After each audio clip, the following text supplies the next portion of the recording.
Mahkamah Konstitusi akhirnya memastikan Pilpres 2014 berlangsung hanya satu putaran. Dalam putusannya, Mahkamah Konstitusi menyatakan Pilpres 2014 yang hanya diikuti oleh dua pasangan calon presiden dan wakil presiden dilaksanakan satu putaran dan tanpa syarat sebaran suara. Sehingga syarat menang dalam Pilpres mendatang, Capres dan Cawapres harus meraih 50% suara plus 1 dari jumlah pemilih.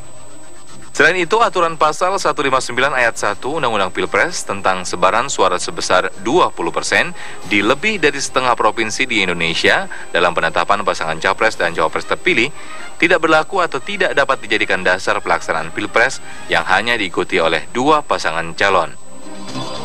Mengabulkan permohonan para pemohon untuk seluruhnya.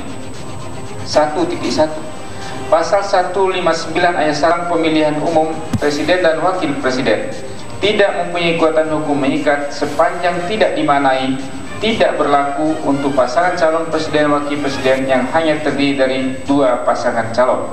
2. Memerintahkan pemuatan putusan ini dalam Berita Negara Republik Indonesia sebagaimana mestinya.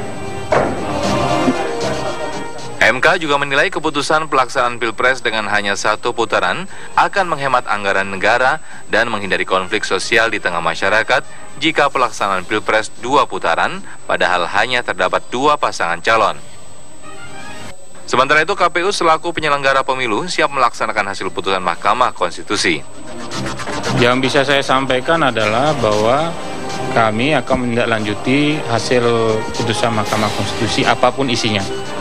Jadi kami akan merespon segera dan nanti kami akan sampaikan apa yang menjadi tindak lanjut dari putusan MK itu.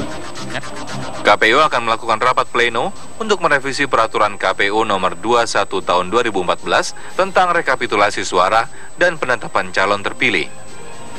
Dari Jakarta, tim TV One mengabarkan.